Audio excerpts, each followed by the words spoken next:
born in Fairview Hospital in Cleveland, Ohio, and then grew up in Rocky River, which is in the 16th district. So I am, homegrown. Went to St. Christopher for my parochial education, where I was also an altar boy at the parish, and then went off to St. Ignatius High School afterwards.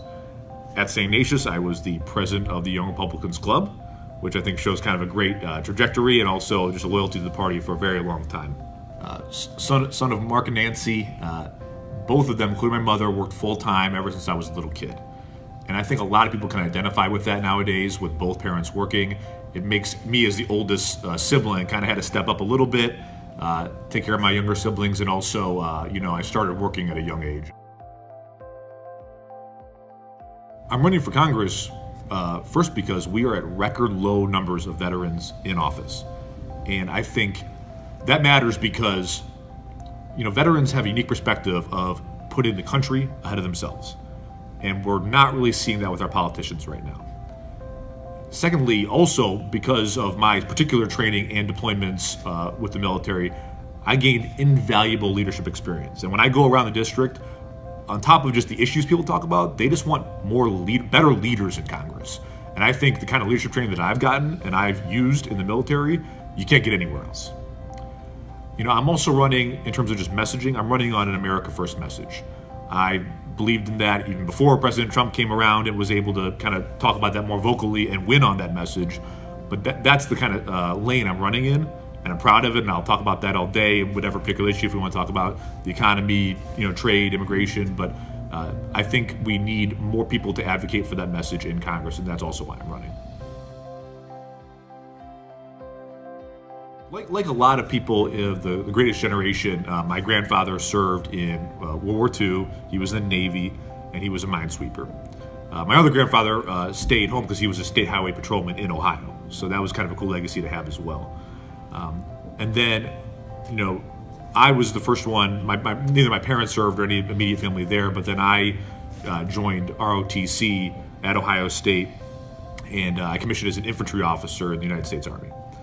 And after completing my time at ROTC, I went off to Fort Benning, Georgia, where I completed my infantry officer training, Ranger School, and Airborne School. My first assignment was in Schofield Barracks, Hawaii, where I was a Stryker platoon leader. And there I was in charge of 40 young men and everything they did and everything they failed to do. And I think that's the kind of leadership training that you really can't get anywhere else. And I still carry it with me to this day. My first deployment was to the southern Philippines. I was part of a joint special operations task force where we were working with the host nation military, the Filipino military, to help defeat Islamic terrorism on the southern islands.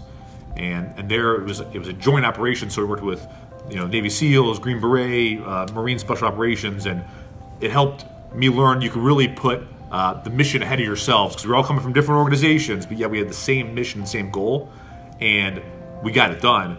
And that's something I think that politics needs as well, to kind of put maybe the mission or the country ahead of themselves. My next deployment, right after leaving the Philippines, I was in Kabul, Afghanistan.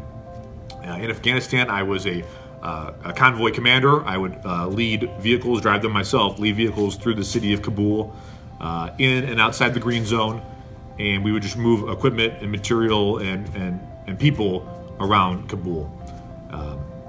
Was there for 7 months, and then redeployed back and finished my time in Hawaii in the military.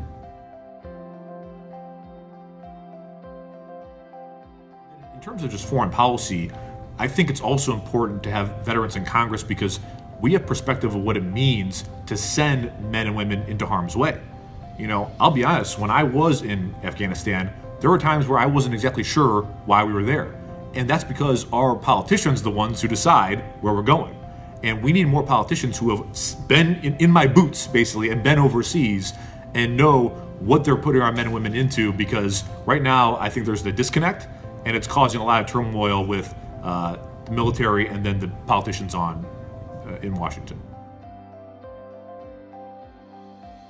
For me, it's not about the First Amendment. It's not about freedom of speech. Of course, everyone's entitled to that, and I would protect it with my own life.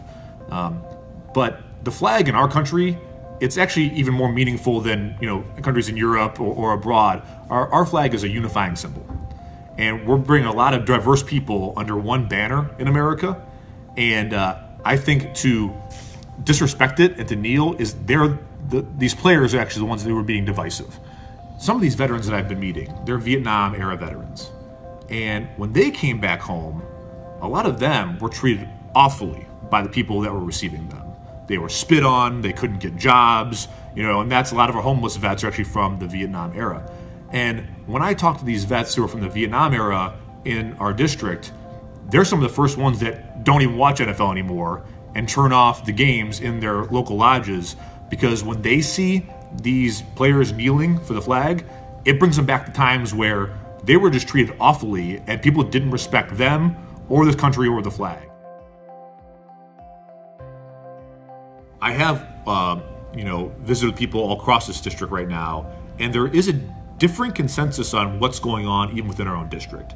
I've been talking to people in Cuyahoga, like you mentioned, and in Stark, and they say, we're having a hard time getting some stuff boosted around here.